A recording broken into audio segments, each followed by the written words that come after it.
Welcome to Module 4. This module is titled ICT for Social Services, and the whole kind of purpose of this module is to help you understand how you can leverage ICT to do a better job for your department. It follows on Module 1, 2, and 3, Leadership Strategy and Finance for Non-Financial Management. Okay, so I wanted to just formally welcome you to that, but just a few kind of housekeeping issues. We're still in the process of receiving assignments 1 and assignments 2, okay? We're in the process of assessing it. It takes a while because there are so many, so I just want to ask you to be a bit patient in terms of getting feedback, but that should be pretty soon. Now, a lot of you have sent assignment 2 to me. That's fine.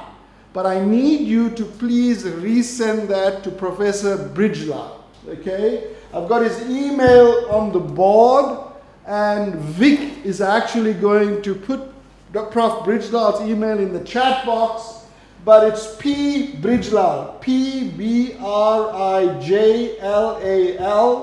at uwc.ac.za.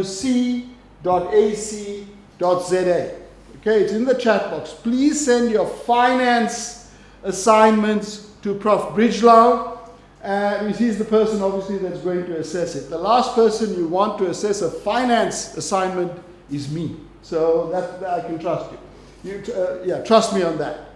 Okay, so we also have for this module Professor Vicky Naika, and he's a professor of IT from Cape Peninsula University of Technology.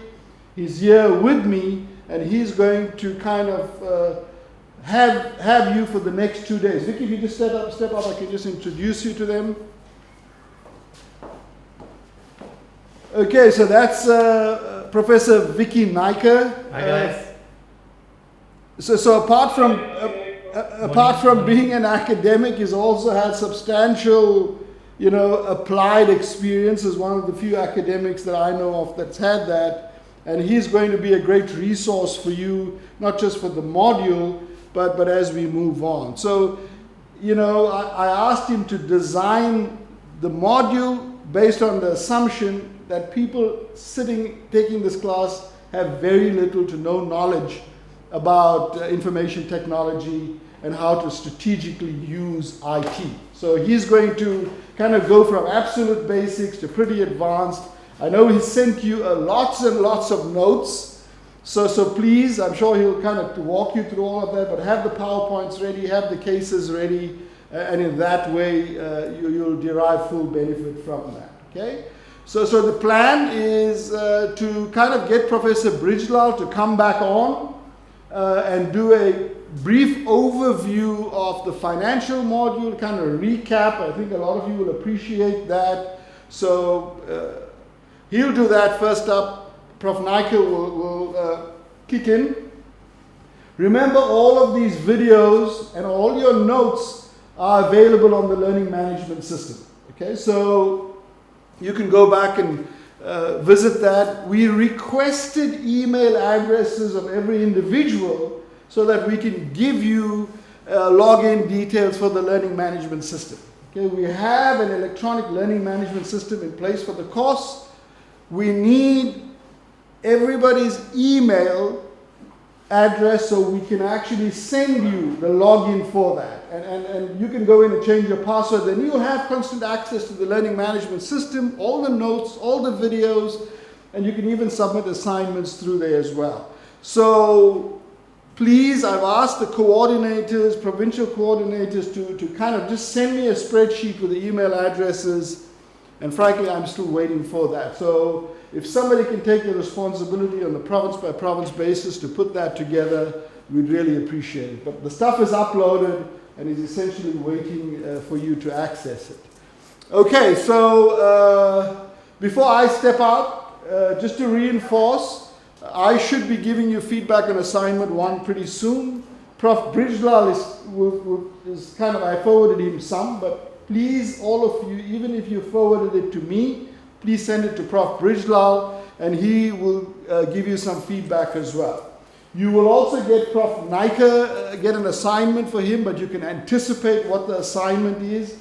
Assignment 1, you have proposed new strategic approaches to optimize DSD. Assignment 2, we asked you to work on the budget for that. Assignment 3 is how you're going to leverage ICT to achieve those strategic objectives that you proposed in assignment 1. Okay, so, and we'll all come back. You know, when you're busy with module 5, Prof. Brijla will be back, Prof. Naika will be back, and I'll be back to actually kind of, you know, give you feedback on the assignments and put you on the right direction. So, you know, you will still see Prof. Brijla down the line, you'll still see Prof. Naika down the line. And the whole idea is all faculty members will help you bring that together towards the end. The whole idea is when we're done with the 8 modules, you will actually have a pretty comprehensive business plan aimed at transforming DSD. Okay, so I'm going to stop there. I'm available. I'm on lots of people's WhatsApps. Thank you for the regular WhatsApps. I'm on email if you need to get hold of me. But I think Prof. Brijlal is on. Pradeep, are you on? Yeah. Okay, so I'm going to hand it over to Prof. Brijlal for a quick recap of finance. And if you have a lot of questions, if you had a lot of issues about your assignments or you're still grappling with some of the concepts that he's covered, now is the time to pick his brain, and then Prof. Naika will follow him. Okay, so enjoy the module, and you'll hear from me shortly. Okay, Pradeep? Thank you, Prof. Good morning, students. Welcome to the so-called revision section. Just a quick recap. What I've covered in the finance for non-financial managers is basically the financial statements, namely the balance sheet, the income statement, and a little bit of cash flow statement, more specifically the cash budget. Now, as managers, supervisors of your organization or department, you need to know how money is received and how money is spent. So it's very important for you to keep track of money coming in, money going out. And one of the most important documents that you'll be working with is, as mentioned, your budgets, your budgeting process. Pradeep, sorry, 1 minute, Pradeep. Pradeep, can you switch on your camera, please? It's on. We can't see you. I can't see you. My camera is on. Okay, we got you. Good, thanks. Sorry for the interruption. Okay. Unfortunately, the light is rich. So now, Okay. muted, I can't Can you hear. hear me? I can't hear. Okay. Right, sitting in the wrong direction, the light is close. Am I audible? Yeah, see. See that. Prof. Can you hear me? Yes. Yes, we are.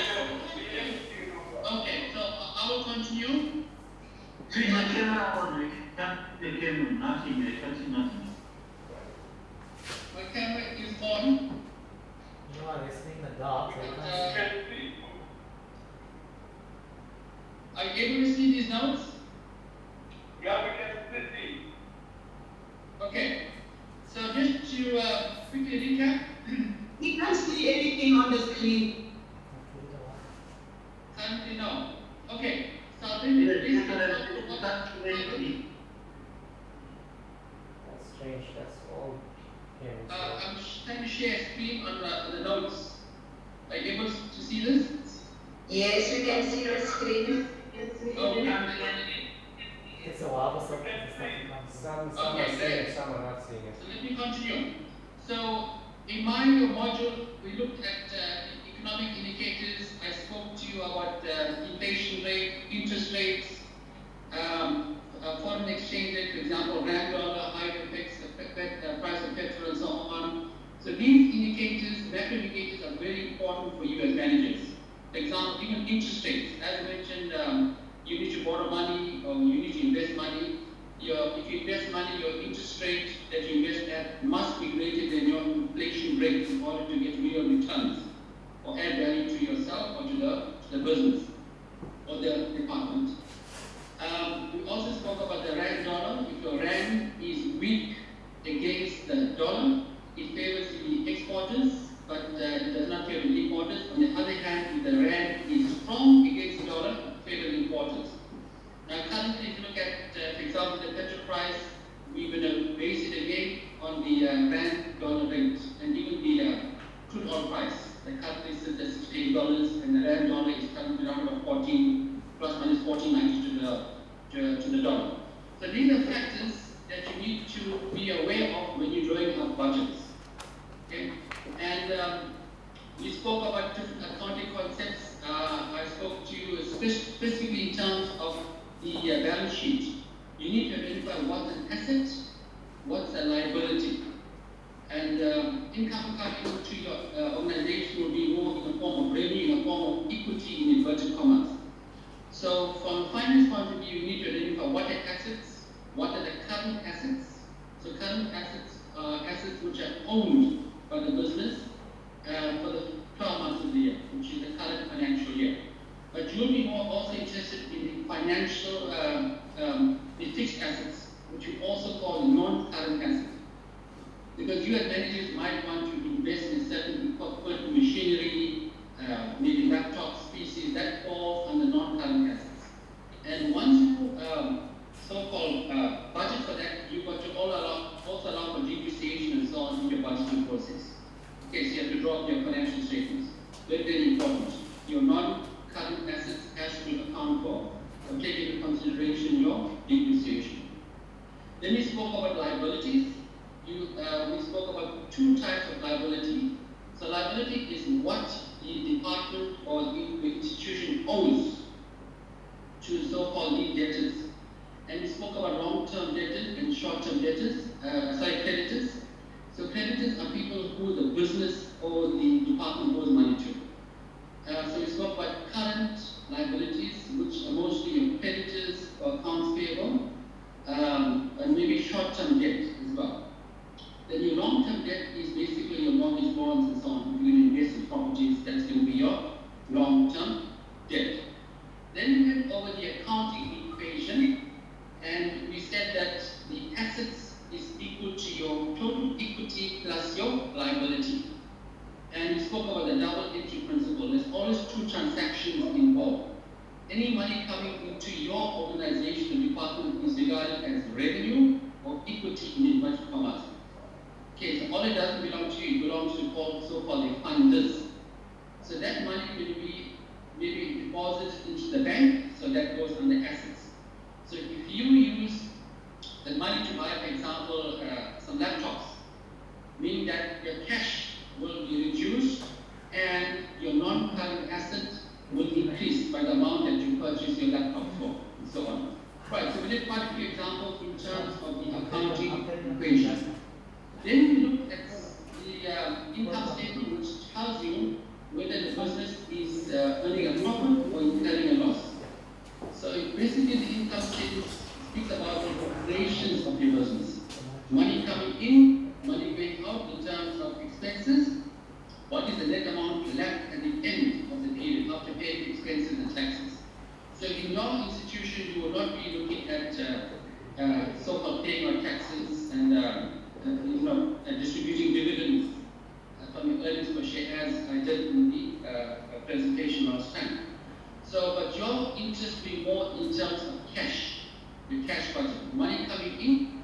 So, and how was the money utilized for payment, for example, social services, the different types of social services, and I referred you to the report that was drawn up by your department. Okay, I think there are 5 parts to the document in terms of pension, social services, child grants, and so on. So please go over that in terms of going forward, in terms of drawing up a budget going forward. So also looking at your balance sheet, what's important is your working capital management. So I spoke of working capital as your current assets and your current liabilities. To what extent can you support your current liabilities, which means payments from your current assets? Okay, you might be owing money with wages and so on, so that will come from your current assets. So the idea is to minimize your net working capital, so that any excess money that you have in the bank should be invested in the money market rates or money market investments instead of just earning 1% in the bank. Okay, so working capital management is very important. Then, most important for you, as mentioned, is the budgeting process. And your assignments look at the budgeting process. We spoke about the different types of budgets. So can you see this on the screen? So look at capital expenditure. That's your long-term so-called fixed assets. Equipment, furniture, laptops, PCs, and so on. And then look at operating expenditure. What are the expenses incurred, like salaries, remuneration, general expenses, repairs, maintenance work, and so on? That will fall under your operating expenses. And in terms of the steps to compile a budget, you need to look at what the needs for capital works. You compile a schedule. You prioritize your needs. Right, and you compile a program, and you compile a budget, and you refer this for approval by your senior managers and so on. So there are different types of budgeting, and you can use a combination of this. Now, if you look at, just to go over it, you get the traditional or the line item budgeting, which is still used. Then you look at the performance budgeting. How well are you using your budget? And this is where you look at your variances, your actual versus your budget. For example, you probably budgeted, let's say, 20,000 rands for telephone expenses, but your actual payment was 25,000 rands for that month, which means your 5,000 unfavorable variance. Okay, so you need to look at managers why did we go above board. It's not negative, but maybe it was warranted to make this 5,000. The 5,000 expense was warranted. Okay, so the idea is if you want to have a cash surplus, there are two ways to do that: to getting more revenue by your funders or the government, or to reduce your expenses as far as possible. You need to get a surplus in terms of cash budget. And then look at your planning, the program your budget. You might have different programs or projects. And then you can have the MBOs, management objectives. This is used basically in corporates very well in the research as well. And this is more like a decentralization, whereby you give power to certain people to work with certain budgets. Okay, so the minor budgets. And if you look at in terms of Chicho Muwegi mentioned that various SOE should be looking at zero-based budgeting. So this is basically the in thing now, and especially in your departments as well. You should be looking at zero budgeting, not looking at what we spent in the project last year and increasing by inflation. So you can start basically from the bottom up. Okay, what does the department or programs really need? Very, very important. So my suggestion in your assignments is to probably look at zero-based budgeting, traditional and NBOs. Okay, so please read up on the zero-based budgeting. And then we also get a top-down process. Communication is most important. Okay, you can do a combination of top-down and bottom-up process. And the communication is very important with the senior managers and people right on the bottom. And also you need to communicate with the employees on the bottom. This is what you're going to spend, this is what you're going to spend, and so on. Okay, and how to control that. Right, so then a few important points in terms of budgeting. So my assignment dealt with finding weaknesses by consulting the various financial or accounting officers. What are the weaknesses in your system, in your province, and how can you use a weakness to improve that department or province? And looking at your assignments, you maybe can look at the weaknesses and drawing up your budget just for one province basically. Right, and this is where you can use a combination of the budgeting process. Right, I think I will stop there. If you have any questions, you will pose it now.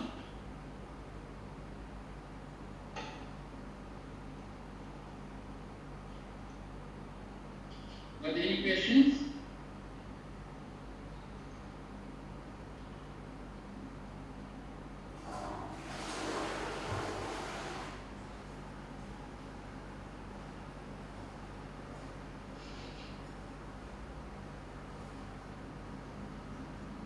Any questions? You may unmute your mic.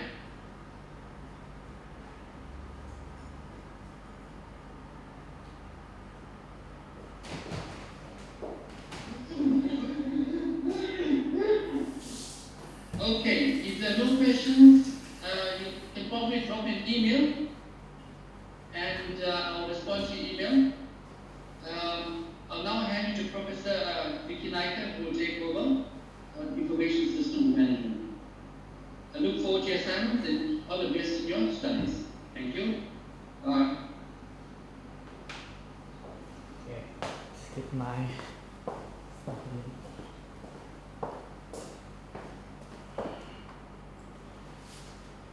Just tell me when I'm on it. So let's sort something out. There you go, right?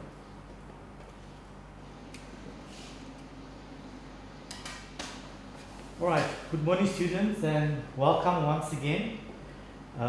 Just a reminder again for Pradeep that you need to submit all your assignments to Professor Bridgelal, and that is his email address on top there. So I'll be standing and sitting depending how my legs manage for me for the rest of the day. So just to give you a bit of background, can you all hear me first of all? Just say hi or say something.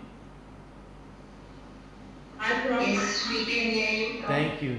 So ICT is somewhat of a different module on how we teach it. Unlike finance and other stuff where you can write on the board and explain to students the various numbers, with ICT, you need to understand ICT. You cannot study it and you cannot parrot fashion it. So that's the first thing that you really need to understand. But before I go there, let me just give you a bit of background about myself, because I've always been asked to say, sorry?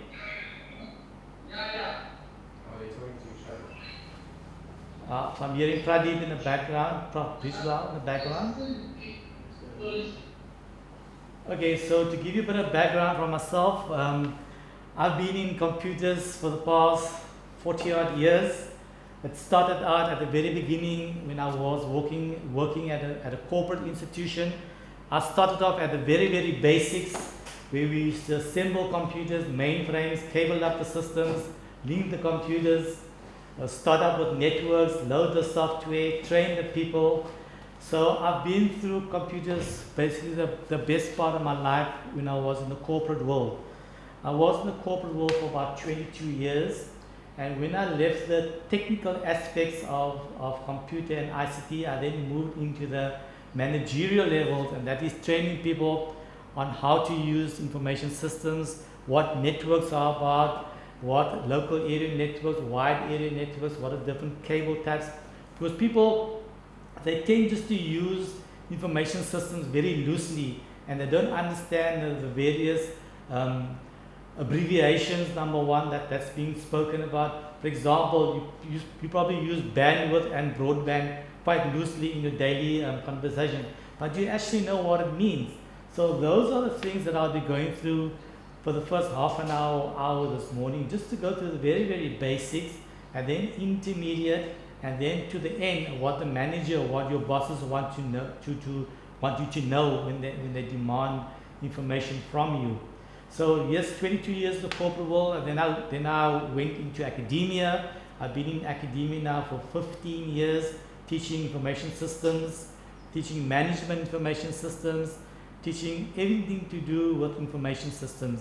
So as we know, the world is governed by information systems, and if you're not computer literate, you're going to find yourself in problems. Because let me tell you something. This gadget here, your smartphone, in 5 years from now, there won't be any more laptops, there won't be any more desktops. This is going to be your mobile computer. And I'll explain to you later on, when we do have time, on how the technology has changed and how we're going to use our phones. We're already using it now, but you probably know that we have certain limitations to what we can, what we cannot do on your smartphone.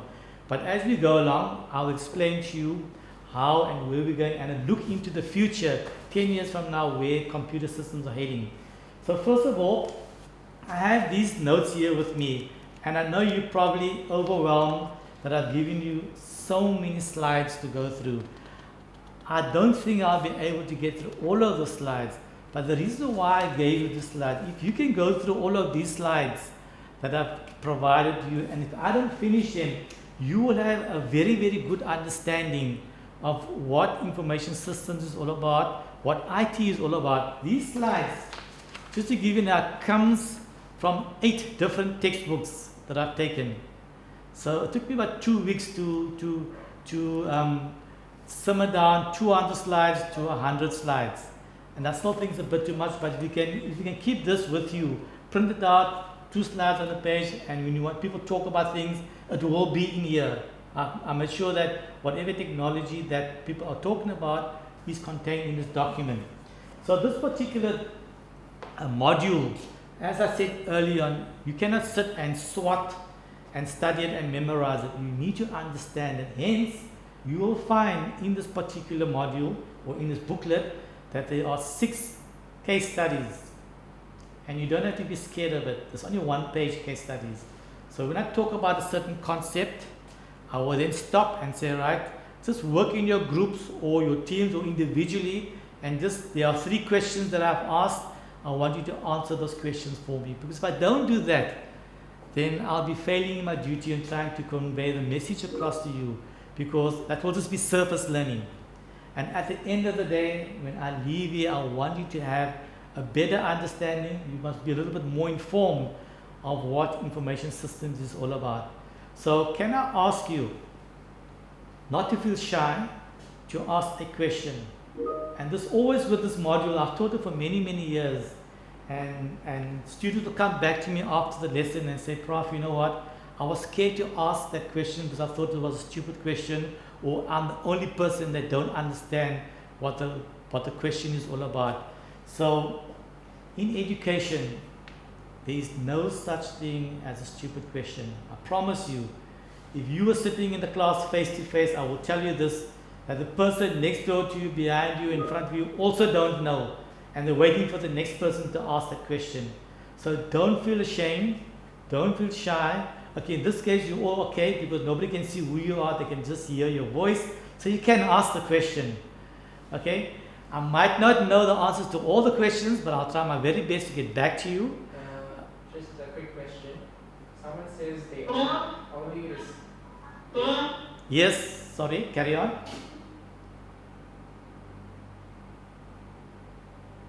Someone wants. Oh, we can't see anything. You can't see anything. Okay, give me 1 second. We can't see anything, we only hear you. Okay, give me 1 second. I'll ask the technician to see why you can't see me. I'm gonna sit now. We can see you. I can see. When you can, but the others cannot see. Can we all be assisted? It's something wrong on their side. Okay, so if some of you can see me and if some of you cannot see me, then the people that cannot see me, there must be something wrong on your side, because you cannot have information systems. A good example is, if some people can see me, it means that the systems are working. If all of you could not see me, then there's a problem with the technician that's controlling the slides in front of me. Alright? So those of you that cannot see me, just check on your camera if you've got your video enabled or some setting there. I'll give you a few seconds, but the rest of you that can see me, Turn on incoming video on your computers. okay, so if you're not saying anything, can you please mute your mics, please, if you're not asking a question? Okay, so those of you that can see me, Prof, yes, Prof, I can hear you. yes, Prof, I can't hear, and it says that my microphone is muted. Can you not see me and hear me? No, I can see you, but I cannot hear you. Okay, but then there is something on your computer Check this out. that's causing But check. the message in my computer saying my microphone has been muted.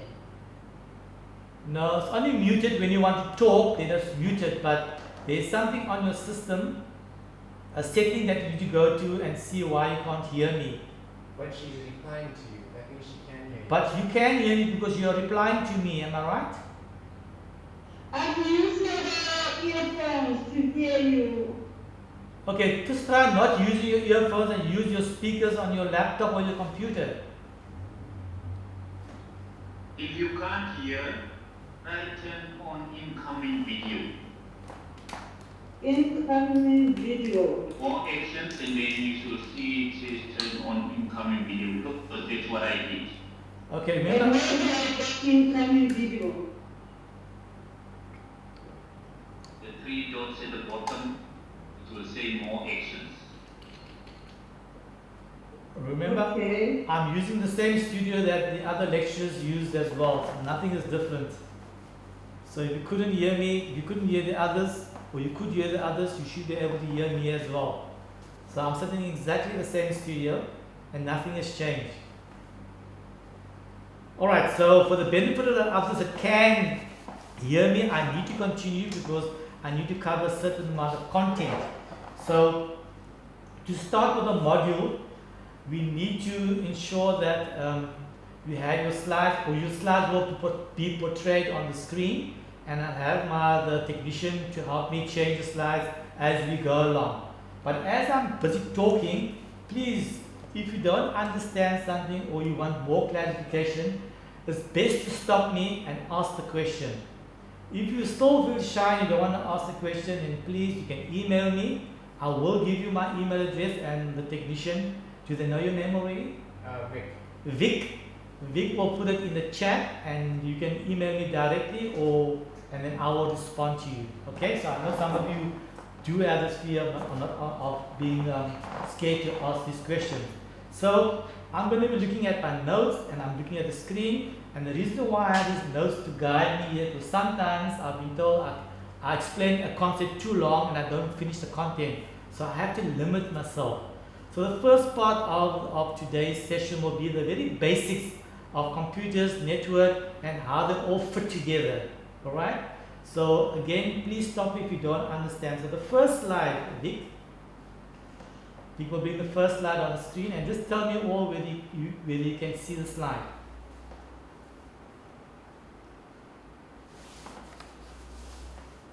Okay, next slide. There we go. So IT is not, it stands for information technology. I'm just trying to use the abbreviations. And that workforce, on this particular slide, we are talking about the modern era. Now, later on, I will speak to you about Industry 3, Industry 4, the digital revolution, and all of those things. I don't see myself on the screen, is that correct? Eh? I can put you on if you like. Okay, just to know that there we go. Okay, so basically what this screen talks to you about is giving you a global perspective of where information technology is taking us through the world. So in the past, when I was still busy doing technology, it was seen as a man's job. Believe it or not, only men were involved in information technology. All the women those years when I was working 20 years ago, they were just the data capturers.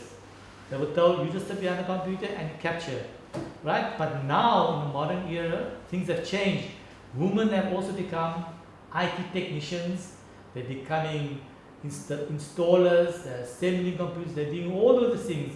So information technology is not only limited to the men folk, it's now open to women, single parents, minorities. When I say minorities, it means your children, your grandchildren, your nieces and nephews, your brothers. They are all born with iPads and iPhones and cell phones, right? Believe it or not, the kids today, parents don't talk to them anymore about reading books. I'm just not generalizing everyone, but most of the modern parents today, when they want to keep the children quiet, they would put on the iPad and they put on some comedy series, and the child sits and watches that. That does have an impact on the child's upbringing, by the way.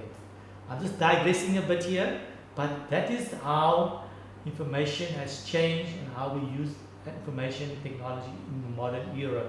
And persons with disabilities, previously, people with disabilities were seen as, you know what, we need to put you in a corner, we can't work with you anymore, you don't fit in society. But that has changed. We now use people with disabilities. If you're in a wheelchair, it does not mean you can sit behind a call center and take calls and answer calls, right? If you're in a wheelchair, doesn't mean you cannot use your hands to capture information. So IT or information technology covers a broad spectrum, so it's not limited now to a small minority of people. So learning about IT is essential because of the role that it supports the firms. And to such an extent, the company that I left about 20 years ago, they were actually redesigning and re-engineering the company to ensure that people who had disabilities, they could then go up the ramp. There were special ramps made for them because they knew here is someone that's got a skill. He might have been involved in an accident, but we can still use him. His brain is not dead, his hand is not triple, but we can still use him behind a computer. Okay, so the modern firm has now realized that people with disabilities or people do have a skill and can be upskilled to use information technology. So what's the last one there? Information technology is enabling telecommuting employees. Now, telecommuting is sometimes interpreted in many different ways. Basically what telecommuting means, working from different locations.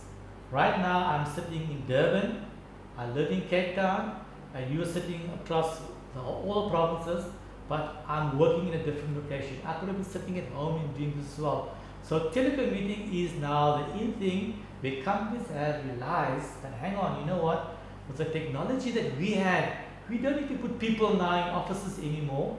And if you notice, if you just drive around in Durban or in Cape Town, whichever area you're living in, you actually find that many of the office blocks are now being converted into apartments. And the reason being for that is that many big companies have realized that people are becoming more productive working from home. It costs them less. They can monitor their employees much carefully, and people have a sort of conscience that when they work from home, they must actually do their work. Okay, because they are being monitored all the time. How are they being monitored? By the time you log onto the system, and they can see the amount of work you're doing, and the time you log off, that can all be monitored by the IT technicians who are working in the background. So what happens in this case? Because I'm not saying everyone's working 12, 13 hours. There are some people that take chances, that log on, log off at odd times and do other things at home, but then the culture and the habit must change. Okay, so if you're working from home, remember, you're still being paid for the full day and you should cover your hours. But then some people like myself, we work 14 to 15 hours a day because our work just does not stop, and we cannot leave our work that was supposed to have been done today for tomorrow. So I work 18 to 19 hours a day just to complete the work that I complete. Although I work from home and I do going twice or thrice into the office, but that is just the nature of the job, but it is not good. You must have a work-life balance. And IT, unfortunately, has disrupted that. And you say to yourself, if you go anywhere, you must have this gadget in your hand. Am I right? You can leave your wallet at home, you can leave your kids at home, you can leave your spouses at home. But this is one thing, you make sure, if you're down the road, you come back to come and collect it. Because you are so dependent on it, your whole life is on here. And it's going to get worse when we move away from the iPads and the computers and the laptops. Alright? So that just gives you an idea of how information technology has impacted the world. Alright? So firms are transforming electronic business, hence using more skilled workforce. That is why you have been seconded or instructed or informed to come on the course, because remember, you can have good IT financial background, you can have good strategic background, you can have all HRM, whatever, but if you don't know anything about information systems, none of those things will work for you. Okay? So we always have this debate, what's the most important module on all the subjects that you are doing? And you come up with whatever excuse. But if I say to you, if I pull the plug out on the main server, or I pull the plug out on the data connectivity, you are sitting with nothing. So information systems in the digital era that we're living in is probably the most important subject that will take you from now to the end of your life, because we are moving at such a rapid pace, and if I must tell you where we're going to go in a few years, you will be shocked. And I'm hoping to get to that part in these 2 days. Right? So is there any questions on the first slide before I go on to the second slide? You can change the second slide, Vic. So carrying on from there, information technology in a global society. So information technology enables a smoother interaction, okay, between the company and the required costs. So that's always a big question that we have in strategy. We're looking at the strategic level. Do we increase our budget to increase our IT costs? And will we see the return on investment? And after how many years do we see the return on the investment? So I'm not going to talk to every single item on the slide, students, otherwise we'll be here forever. The first slide took very long, but it's fine, I will go through a bit quicker. So the increase in consumer sophistication and expectations. So as a consumer, you are a consumer as well, and you are a supplier. So you are doing dual operations.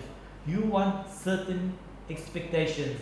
And as a consumer, you are now becoming more and more knowledgeable about, number one, products and services, price comparisons, electronic auctions, we'll talk about that there. And the next thing there is CRM, customer relationship management. Okay, let's talk about products and services very quickly.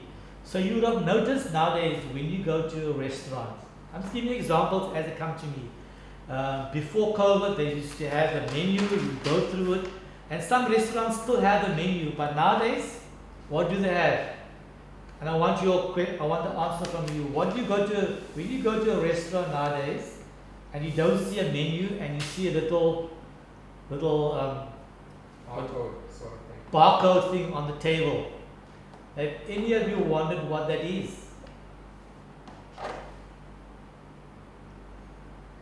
Yes, Prof. It's an online system where you can access the restaurant's menu from. Very good. Exactly. But here it is. If you don't have that app on your phone, right, it means nothing to you.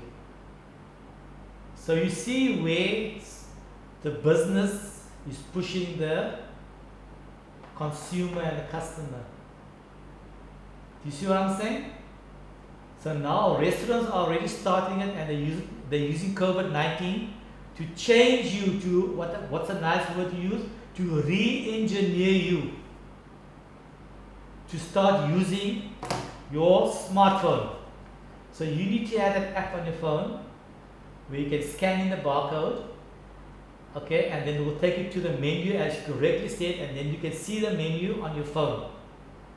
But that's only in the restaurant. Nowadays, when you're going to a shop and you got an app on your phone and you shopping at Woolworths and you see the price of yogurt, for example, and you say, but I wonder if this price is not, if this yogurt is not cheaper at ShopRite or Pick n Pay. Okay, you don't have to go to Google anymore, but there's too much of typing on your phone.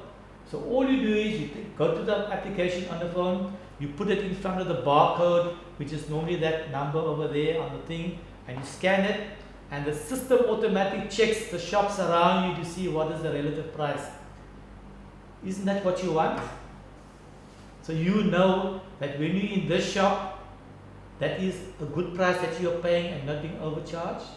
So you are becoming more and more aware of what you can use your computer for. You can't walk into a store with a laptop or a big iPad because it's cumbersome. Okay, so you want to do that on your smartphone. And I'm just giving a hint of where we are going towards with these smartphones. Right? So that's just one idea, one area where we are being socially re-engineered to start using information technology more and more. So the customer relationship management, now that module there, when I was teaching it, took me about 6 lessons to complete it. Obviously, I cannot do that now, so I'm just going to give you an overview on CRM. Okay, so this talks about your strategic alliances, especially with you. Okay, because you're all working for government, so you have customer relationships with your internal customers and your external customers. Now, in management courses that talk about horizontal integration and vertical integration. So you must be skilled at both levels on the axis. Okay. So CRM is done by providing many forms of collaboration services, which is supported again by information technology. Right? So let's say, for example, if you're not skilled on how to use CRM management systems, you're going to be in problem, especially if you're working on a call center, especially when you need to help people on how to help them solve their problems. It's not only about pressing the buttons on the keyboard. No, it goes beyond that. Your personal demeanor must change as well, because you are now talking to someone over the phone. All right? So there's also the culture that must change. Your behavior must change. So customer relationship management is also part of information technology in the global society. So it's all encompassing. So every single aspect of your life that you can think of has an IT foundation to it. That is why it is so important that you really need to upskill yourself. And one of the most important aspects of information systems is improve decision making. Okay, now that's a very big statement to make. Now, if you have skilled yourself after you've been through this module with me, and you don't use the skills that I've given you, then you really wasted your time. Okay, it is like this. You are applying and you are being trained to become a pilot, and you spend a lot of money and you get your pilot's license, but you don't do any flying. Okay? Do you understand? I'm just trying to give you an analogy. You go for your motor car driver's license, you go through all the trauma and trials and tribulations, but you're too afraid to get in the car and drive. Okay, it's understandable in South Africa at the moment. Everyone's scared to be on the roads where the taxis are driving, but that's another case. But what I'm trying to say is, when you have the skill, you must use that skill to make yourself more afraid with the technologies that's out there. Because if you don't use that skill, and when you're in a job market and when people interview you, all right, and you don't know about certain things, straight away say, but this guy is not good for the job. And I'll give you a simple example. Yesterday, I was on a panel member for a person that was being interviewed, okay, for a lecturer's job in a certain category of work, and I asked him a simple question on how artificial intelligence will assist him in his job. Okay, and at that level, he did not know what artificial intelligence was all about, and he was a young guy, much younger than me, and that is really worrying, because if you don't understand what artificial intelligence is in this day and age, then it's going to be a problem. Hence, you must be able to use the technology in your company. And you know what? The main thing that after going through this module, if you don't use IT to upskill yourself, you are going to be working harder. And if you look at smart universities, smart government institutions, smart homes, we'll come to that later on, you need to become smart as well. And to be able to use the technologies, not just using it for WhatsApp and Googling how to get from point A to point B and where to find the best movie on Netflix. That is, by the way, stuff, that is bells and whistles. But the main thing is on how you use information technology to increase production in your job. More importantly, improve decision making. So now, computers has done this to us, unfortunately, and made us to think less. Okay, because many of us are so dependent on the computer. Simple mathematical calculations, when you walk into a store, you see a sale price less 20%. People don't do the calculation in their head anymore. They take out the cell phone and they work it out. So it made us to become more regress, in other words, okay? Which shouldn't be the case. There are certain things that you must be able to do out of your head. But unfortunately, because we have this tool in front of us, it has made us so dependent on this tool, okay, that we use it for basically everything. Of course, how to cook, how to get here, how to get there. It is an advantage, But sometimes it becomes too much of an advantage and makes us become more redundant. And that's what you got to be very careful of, not to become too dependent on your mobile phone. Right, so can you have the next slide, please? The next thing here is understanding your computer. Now, to you, some of you, this might be very, very fundamental, but believe you me, at the institution where I am at the moment, and I went into do a orientation into our first year students, and some of our students come from wealthy backgrounds, some come from middle class background, and some come from very, very, very deep rural areas. And it was very sad for me when I spoke to some of the students that said, sir, prof, we are coming to this institution, we have never switched on a computer, we've never worked with a computer, we don't know what a computer is. We've heard so much about computers, and we really like to learn more about computers. And that was very, very worrying for me in this day and age.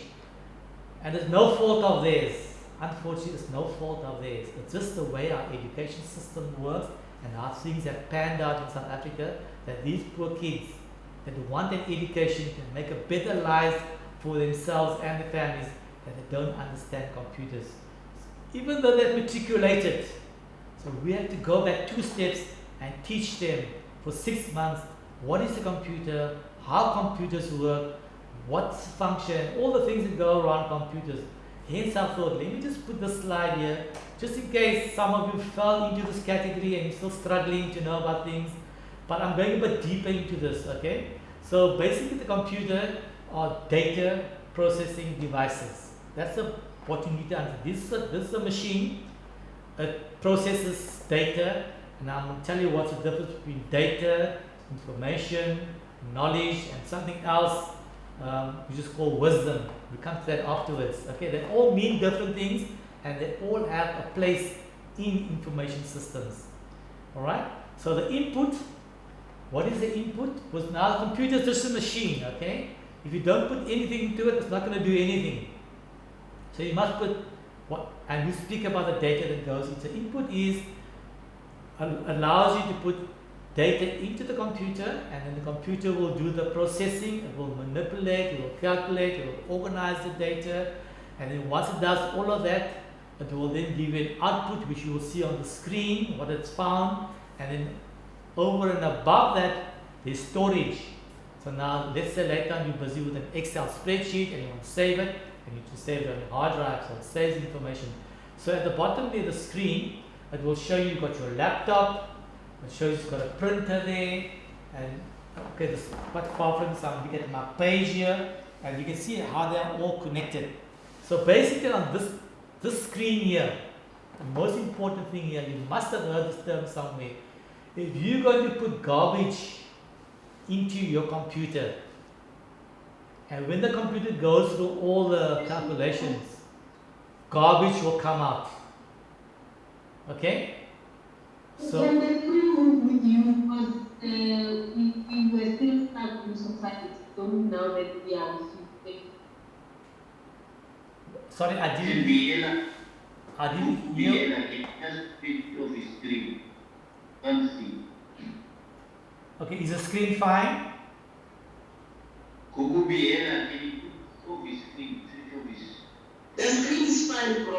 Okay, sorry about that. Sorry, if it's too small, then I'll just turn my eyes to the page. I'm just zooming in. I don't want him to zoom, but I think it's causing problems on their side. That's what they're saying.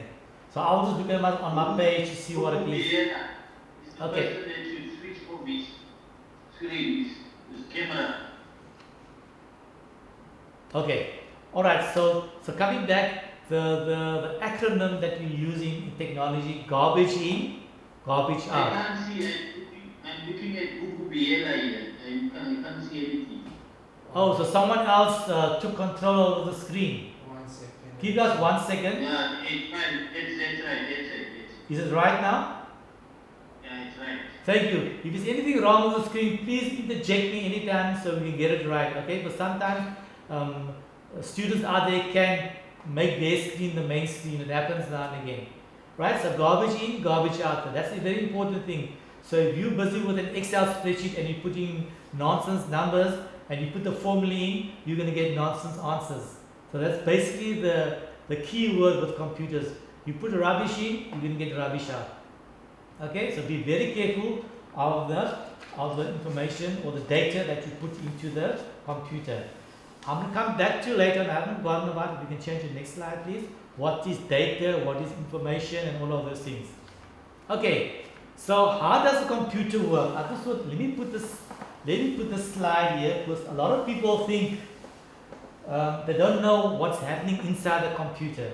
Okay, so just very quickly, if you open up a computer, you find the main board in the computer. There's a lot of circuitry on there, a lot of capacitors, resistors, wires, not wires, but soldering, and that board is called the motherboard. It's the main board of the computer. And on that motherboard, we have the main processor, okay, like they call it the chip. Okay, and in that chip, that's where all the processing takes place. And you can't get into the chip, it's a sealed chip. Okay, that's developed by Intel. Right? So all the processing happens in that chip. So the more powerful that chip is, the more quicker the computer analyzes the data that you put, and the more faster that data comes up to your screen. So in that computer, you get a motherboard and you have the various interface cards that's been plugged into it to make sure that the things work. That's very, very technical. I'm not going to go into the technical side of it, okay? But it's a whole, and over and above the motherboard, you get something called RAM, random access memory, because the more random access memory you have on your computer or your laptop, the faster the computer works and the faster you get a reaction on the screen. So basically, when you're buying a computer or a laptop or even your smartphone, the more memory on it or the more RAM, the faster your device. Always remember that. So right now, just to digress a bit, the fastest computer that we have now, I think is the iMac or the MacBook. They got an i9. Am I right, Vic? I think the i9, the latest one is the i9, and that is very, very fast.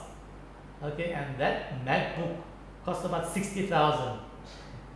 Right, a colleague of mine bought it. But you know what? If you're not doing heavy engineering calculations, if you're not doing AutoCAD, if you're not doing heavy data mining and data analysis, then you actually wasted your money.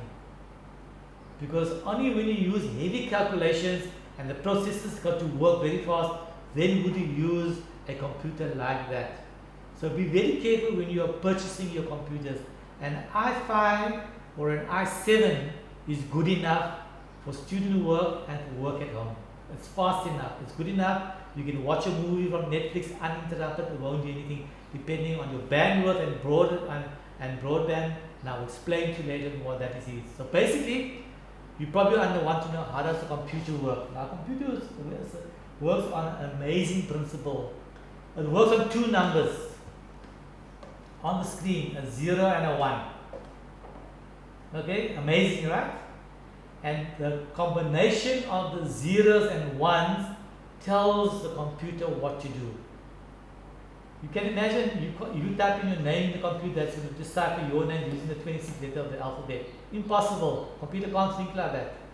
So they devise a numbering system or algorithms for the computer to understand what 1 and a 0 is. So you can understand, you can work it out for yourself. How many combinations can you have with zeros and ones? There's trillions and trillions of that. Okay? So you can have X amount, and the computer understands it so fast that within a flash will be able to give you an answer. So what is it called? Okay, it's called the binary language of computers. And the language that you speak is a bit, it's a binary bit, it's either a 0 or it's a 1. And then we come to a byte. No, a bit is different to a byte. A byte is a unique combination of 8 bits of zeros and ones. And with a combination of those 8 bits, we can do a lot of things in the computer. And of course, the terminology below that, kilobytes become bigger, megabytes a little bit bigger, gigabytes more bigger, terabytes very, very big, and then petabytes, which is so big you can't imagine. But the computer can analyze that in a flash of a second. based on the memory and the processing speed of the computer. Okay, so do you understand that?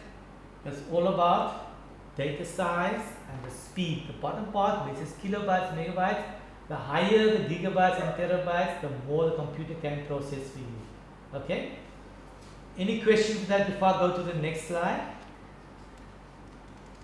Okay, let's go to the next slide.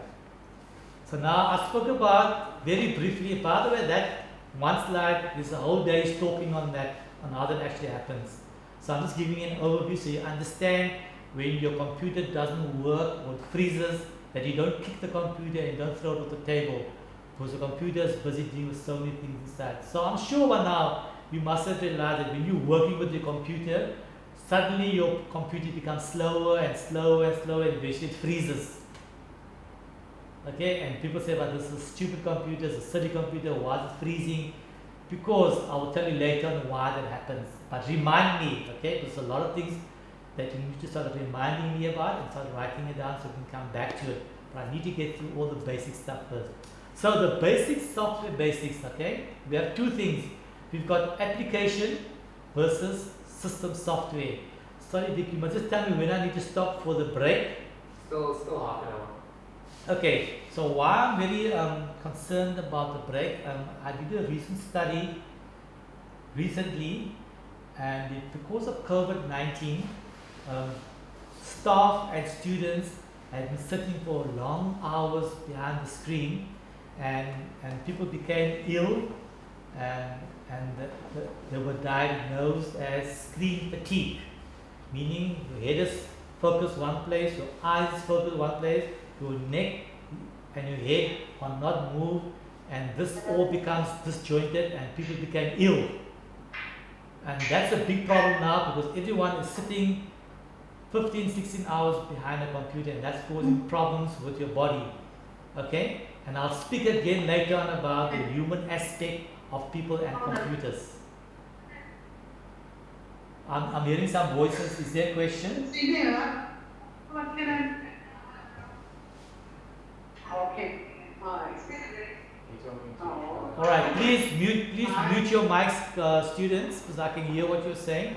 So basically, there's two types of software. Okay, the one is application software, and the other one is system software. And the two softwares perform two total different things. So you will have a computer, right? The computer won't work, but the computer is all hardware. Okay, hardware means physically an item that's in the computer. So that item will sit and do nothing until it's got some computer software which is programs to tell it what to do. Okay? So the system software will tell the computer what to do. So when you buy a mobile laptop or a computer, a basic desktop computer, you'll have a computer and you'll have Windows 10 on there. Okay, I'm just giving you Windows 10 is an application software. Sorry, it's a system software which will tell the computer what to do, what to put on the screen, how to open the CD-ROM drive, how to get the voice on the screen, how to move the mouse, what to do with the keyboard. That is system software. Okay, application software is your MS Word, Excel, SAP, and all the programs that you use in government to do your work. Okay, so you must understand the difference. System software comes with the computer in order for the computer to do its work. That's all that it does. Application software tells you what you need to do on the system. For example, the barcode scanning app on your phone. That is application software. Alright? But in this little smartphone, there's something called iOS software, and I'll get back to you later on that. Because different devices have different types of software. Okay, so you just need to understand the different types. Software means programming language. Hardware means physical computer, keyboard, mouse, screen, and the box, the processor box as it's called. Alright, so that is the difference between the two. So if I can just move this, okay, data hierarchy, sorry. Okay, am I right? Did you move already? I moved on, yeah. Oh, that's fine. So data hierarchy, okay? So we get the bit, which is the smallest one, which is zeros and ones. I explained that earlier on. After that, you get a byte, which is 8 bits represented, which represents a character. And then you get a field. Normally, when you're on the computer and say complete this field, and you'll see a name there. But in the background, when you punch in, there's all zeros and ones, bits and bytes in the background. Okay, and then you have a longer field called a data file. Okay, a group relating to a number of records, and above that you got a database, which is a logical grouping of related data. So this is some terminology that you just need to understand. A database is another chapter on its own, which we'll come to later on. But the first three are very important that you would use every day: a bit, a byte, and a field. But if you're not a software programmer or programmer, you won't be using this in a hurry. But you will hear people speaking about it. Okay? So a database, just to give you an idea, is a very, very large repository for storing accumulated data. Okay? So just remember what a database means. So there's two types of databases, and I will expand on it a bit later on. Number one is called a data house, and the other one is called a data mart. Now, what's the difference between the two? A data house, as the word suggests, a house is quite a big place. You can store lots and lots and terabytes of data. And a data mart is a smaller version of it. So, for example, if you're an Old Mutual or Investec or PricewaterhouseCoopers or SAA or any big institution, and you're accumulating a lot of data, you would want a data house because data is being accumulated at a much higher rate. But if you're a small business, SME, micro business, and you want to keep records over many, many years, you would then have a data mart. Now, I know you will say, but you know what, I can put it on an external hard drive. That's what people are doing. That's what you are doing, putting your movies on an external hard drive. But sooner or later, that external hard drive will get full. And then you have another external hard drive, and then new technology comes out. The first external hard drive that you had is not compatible anymore because Windows has changed and the language is different, so you can't get to those files unless you have an old computer. Hence, you create something called a data mart for the smaller companies and a data house for the bigger companies. Now, all of you that are in government, I'm sure you must be having a, tell me, data mart or a data house? Anybody? I'm just asking this question to see if you're all still alive, so I'm not hearing anything. The company that you work for, are you using a data mart or a data house? It should be a data house because in a very big company. Very good. So the reason why I asked that question, I just want you to know that you're understanding what I'm saying. Remember, I can stand and talk here for many hours, but if I don't interject now and again to know that you're understanding what I'm saying, then this whole module is completely useless. Because as I said earlier on, you must understand and not memorize. Okay, so we understand that. Now the next slide is very interesting. Because can you change the next slide, Andy? This slide tells exactly, now you cannot see this in the background. This happens in the computer and in the program. Okay?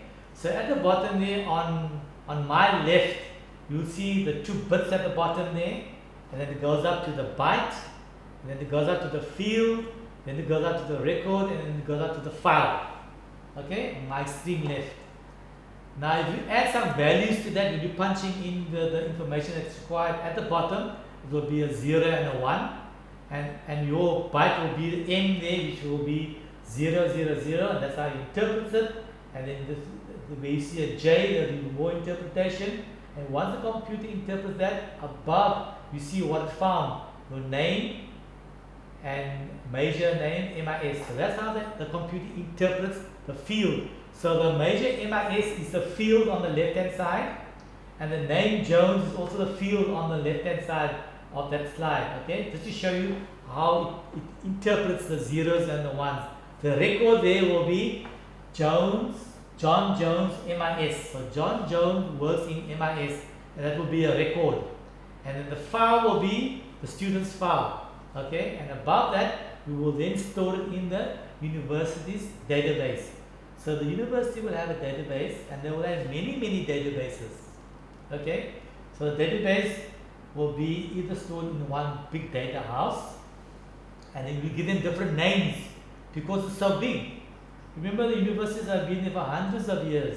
So for each year, they need to say 13,000 or 35 students were in year 2011. These were the first, second, third year students.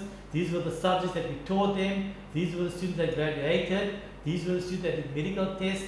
And these were the students that actually came back to complete the study. So that is a lot of data. And you cannot store it in a data mart. You store it in the data house, but then you store it in the database with its own name 2013, because it's becoming so big, because data is accumulated all the time. So this screen here just shows you how complex data has become. Many years ago, all this information was stored on paper. Can you believe it? And universities used to have archives and archive rooms where they used to store all this information. Even your exam scripts, when you were writing exams, that was actually stored in an archive.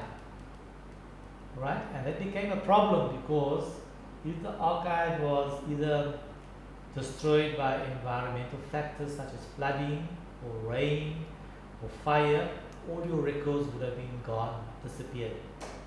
Same applies to hospitals, and some hospitals still have the files. They're not using electronic patient records anymore. Alright?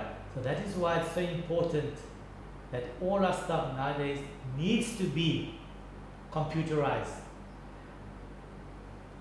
I just want to, before I go to the next slide, okay, you can go to the next slide, but I just want to elaborate on the importance of where we're heading in the future. So let's say, I'll give you an example. Let's say the technician here, Vic, commits a crime.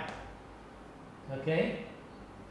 He then goes to I then take him to the police station. I say, this technician, Vic here, stole my cell phone and stole all my money in my bag. Right? Current situation, the cop behind the counter will fill out the document, leave it one side there, and I've laid the complaint to him. Okay? But Vic's got an uncle working in the police station. And Vic says, hey, that professor there, he laid a case against me. And we know this is happening, students. We can't get away with this. That file just disappears. Am I right? You must have experienced this. File is gone. Station commander, captain asks, where's the file? No, we don't know what happened to it. And that's the end of it. Right? Now imagine if someone gets mugged, child gets raped, abused, and people go to the police station and the latest cases. It's still happening now, by the way. But let's change that. And let's say we go to a police station in the 22nd century. I'm going a century ahead. Vic goes to the police station, he lays a claim. Okay, first of all, they don't ask this paperless environment, right? We do some biometrics, you check your eyes, you check your hand, your palm, your pulse, right? So now you're on the system. Vic lays a complaint in his own voice, talks to the screen or to the mic. The complaint is recorded digitally, right? So now, as soon as it's recorded digitally, automatically the cop will assign the severity of the complaint, and then goes to the relevant detective that's working, or if not, it goes to the relevant magistrate's court. That person in the court or the prosecutor gets a case the next day. Here's a case of theft on the screen. Okay? He does whatever he needs to do in the court. The magistrate or the judge sees it all done electronically, cannot go missing, because as the record changes, it's being backed up, it's been stored, and now it's stored in different places. So if you get a clever hacker that wants to, because Vic's uncle, another uncle who's a hacker, he knows about computer systems, and he can hack that system, and he can get into it. But Vic doesn't know that the South African government stores its files on different databases, and perhaps not even in South Africa. Is the database sitting somewhere in the Sahara Desert, 10 feet under the sand in the desert? By the way, you didn't know. Storing information. In Norway, there is a vault dug deep in the ice, okay, of all the different types of species in the world, of plants and animals. Every single one was taken, the DNA samples were taken, was put in a vial, and was stored deep in the ground. In case humanity gets wiped out, the DNA of animals and plants will still be there, will still be kept. Okay, nobody knows where in the way it's stored. Similarly, across the world, databases are stored all over the world. Because let's say, for example, we have all our police file records stored in South Africa, all the hospital files stored in South Africa, all the Zondo Commission files stored in South Africa, and tomorrow an earthquake hits South Africa and the country is totally destroyed. All the data is gone, am I right? But if I store one file in Afghanistan, another file in the USA, another file in some other weird country, I can retrieve it. We're going to come back to that. I'm just giving an example of the importance of IT and data on how to back it up and why it's so important to have these backups and why it's so important that we are going the digital route, because the paper environment is very, very suspect nowadays and we cannot trust the paper system anymore. We are lagging in South Africa. We are way behind and we need to catch up with the rest of the world to go completely paperless. But we can only do that when you that are sitting there now listening to this lecture can upskill yourself to that level where you say to your boss, you know what, I am born in the digital era, I don't know about anything paperwork, so I will do everything digitized. That is what you must come to work with and say, listen, everything must be digitized. If I'm walking from here to the shop and the boss wants something from you on your phone, you must be able to pick it up. Okay, but we'll come back to that. So, how does information technology impact companies? So I would use the word organization, firm, company, enterprise. It's all basically a business, okay, the business that you are in. So information technology impact all the industries across the spectrum from small, medium, large, super large, okay. Information technology on the screen there reduces the number of middle managers. Now why do I say that? Okay. Anyone tell me, why do I say that? Information technology reduces the number of middle managers, because if you look at the triangle in the company, right, you'll have the bottom layer, who are the clerical workers, or the transactional processing systems, and that's most of you are the input clerks, okay, and then above that level, that screen will come up later on, and you do have the slides. We'll have the middle managers, and above that, we have the strategic managers or the executive management. So I'm saying to you that that middle management role, suddenly there is now, let's say, 30 or 40 of them, that will be reduced to 2 or 3. Can anyone tell me why I'm saying that? Remember, there's no right. One good thing about IT students, there's no right and there's no wrong answer, but all depends how you motivate your answer that you're giving me. That's one good thing about the subject. Unlike finance, if it's supposed to be 30% of 25% return on investment and you get it wrong, it's wrong. In IT, if you tell me XYZ and you motivate why XYZ and you give me a scenario, you will get the mark. That's the beauty of IT. Okay? Because IT is so broad. So can anyone tell me, why am I making the claim that information technology, the second bullet point, reduces the number of middle managers? Can I come in, Prof? Please.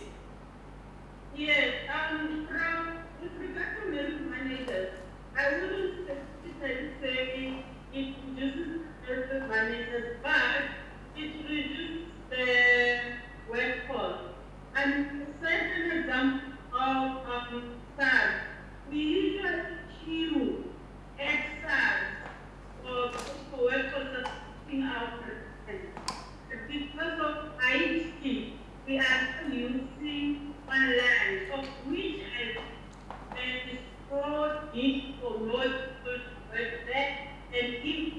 information manager will be is way I take up. All right, thank you for that. Anybody else would like to add? And you can use your particular company, by the way. And you don't have to give the name if you're feeling frightened that you're exposing your company. You can just say the company that I work for.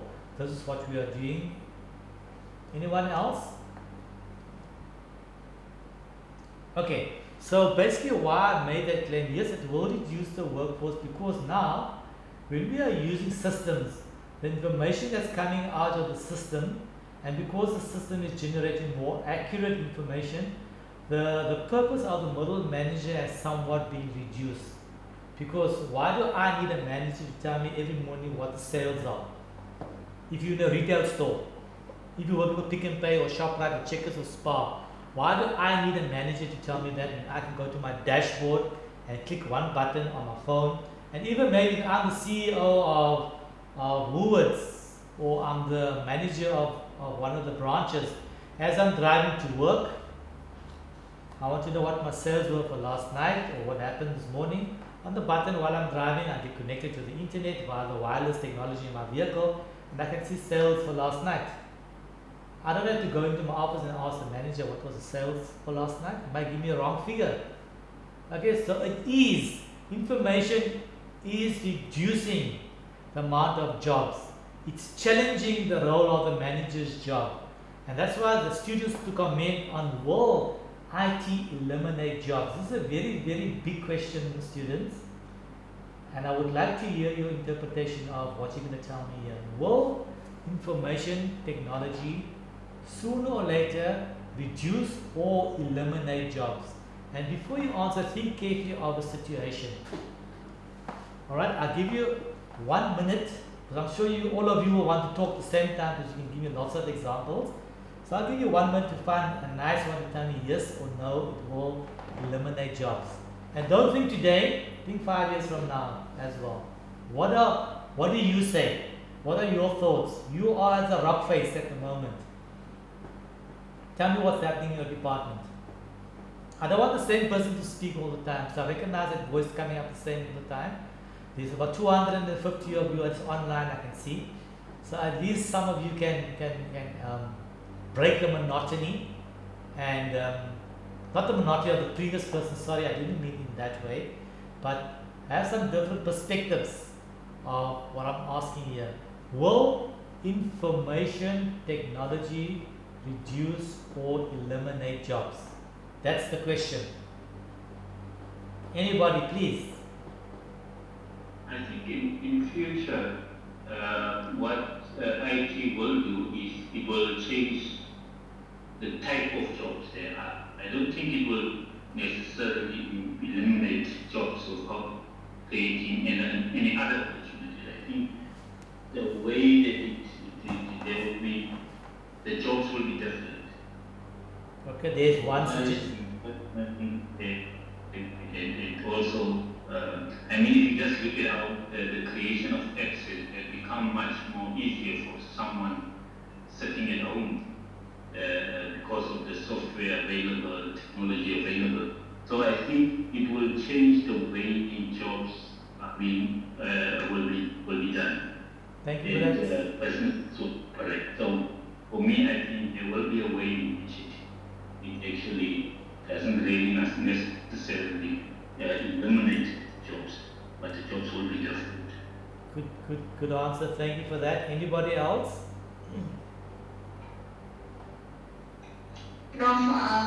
To me, I think, I do agree some jobs might be eliminated. If you look at the job of a secretary, with the type of applications and systems we have in our department, for example, a job performed by a secretary could easily be done by the manager, him or herself, because it becomes so easy. You do everything on your laptop. So why delegate that to a secretary, for example? So to me, those are some of the things that I think will be re-engineered and looked at. Do managers really need secretaries if they can do it themselves on the laptops and just send an email? Why request the secretary email? Correct, very correct, and I will respond to that because I know in the institution where I am, we teach office management and technology, and we just renamed it to business and information administration, and we still have that course, and there is still a demand for that course. But you're so right, both of you, that we actually don't need that anymore.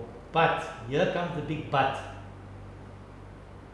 If you upskill yourself to ensure that you understand technology, then yes, the workforce will be reduced and you wouldn't need so many managers. Only if you take the initiative to upskill yourself, then we don't need those jobs. But then it doesn't mean you must sit at home and become redundant. You can upskill yourself into something else, because in IT there is always a job for someone to do. There is always a job for the secretary to do if the manager has upskilled himself to such an extent that he does not need the secretary anymore. I have a secretary, I'm an IT professional, but I still need her for certain things because the system that we find ourselves in is not a paperless environment. Do you understand that? So until we get away from the paper environment, would I require my PA to be there? Right?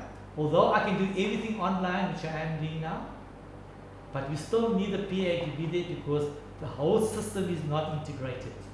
There are still paper and there is still paperless. So it will take a few years until we go to the completely paperless environment, which is the right way to go. That's called green IT, by the way, if you want to know about that. But that's the direction we'll be heading, because with paper we understand there can be so many problems that can come across, and I explained early on. So yes, the technology today will be reducing and somewhat eliminating some jobs, but if you're not fast enough to know, to foresee, in 5 years now, I'm doing this course now, this very, very basic course that you're doing with me. If I didn't upskill myself, and in the courses that I do, there's no information technology, you're going to be a dead fish in the water. I can promise you that. You can be the best accountant, you can be the best CA, you can be the best whatever you are. But if you cannot work that computer, then you have no use to me in the company. You can be the best HR person, but if you cannot pull out the policy that's just been updated a few seconds ago by senior management on the computer because you're lacking computer skills, then I don't need you in my company. I'll find a person that matriculated or someone that came out of college that have those skills. So today's students is all about upskilling yourself. And I cannot emphasize this anymore, that learning is a lifelong process. And especially in the digital era, it doesn't stop, because each and every day there is a new technology that's coming out. Okay, if I must tell you the technology that's being developed right now on how computers will be produced in a few years from now, you probably think I'm smoking something bad in Durban. Okay, you'll probably think that yourself, but I will tell you that later on. Write this down on a note. Okay, so I need to give you a glimpse in the future of where computers are going. But yes, you are correct. IT does impact employees at work, and this is when it's also a good time for companies that can get rid of the dead wood. Okay, when I'm saying dead wood, I don't mean the old people and the elderly, because they got something called wisdom and tacit knowledge, which they accumulated over many, many years, and we cannot get rid of them. But there are just some people in government institutions across all areas, and I'm not shy to say that they ride on the backs of other people. They don't understand technology. They don't understand technology. They don't understand anything. But when it comes to IT, then they are exposed. Even though we send them on training, they are called technocrats, the fear of technology. They don't understand it, and that's the time when we start weeding them out. We just don't tell you know what, you can't operate a computer, so I'm dismissing you. No, can't do that in South Africa. We have to put them on the various training courses, and still after a period of training, they still have the fear for computers and say, sorry, we don't need you anymore. We put you on the training, we try to skill you, but you are unskillable because you refuse to learn. So we have to let you go. And there are few of those people that are around. Okay? So my message in this lecture will be constant. You are the young force, the new brains, the new talent, the new intelligence of the future generation of South Africa. And I'm pleading with you, don't be a laggard on technology. Okay, one of the days you might be in government, one of the days you might be the next president. I'm hoping for the day when all our politicians will become politicians with degrees in parliament so they can understand how the country works, so we don't find ourselves in the mess that we see ourselves in today. I hope to see the day when we can all vote on our smartphone and it can be done legally. That is what we want to see. That is using technology to its utmost. Not this paper stuff and all the stuff that we're doing now. No, we're living in the dark ages.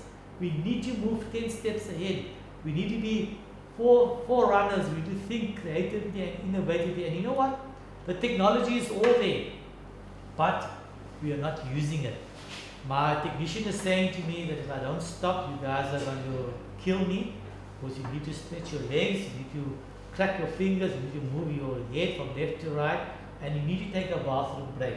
So how long do you have the break for? 10 to 15 minutes? 10 minutes, 15 minutes? Tell me, please. So now someone you need to go out for a distance or what? What did you have in the past? Yes. She has a question. Yeah, please. Yeah, please. Yes, Prof. I just want to understand. The fact that the technology will maybe simplify or the impact on employees at work. Can we say if technology increase unemployment future, or how is it going to assist that to employ them? Okay, so your question is, if the rate of technology increases, will an unemployment rate also increase? That's the question, if I understand clearly. It all depends on the strategy of the company that you're working with. Okay, so companies cannot dismiss people if they haven't upskilled or trained people, right? That's very important that you must understand this. If you're working in the company and you're afraid of technology and the company has provided all the amenities for you to help you increase your skills and you just can't get it, then unfortunately you are the problem. Okay, they might find you another job somewhere else where they can still use your skills, but we are moving in the digital era. So you need to, there's no choice in this.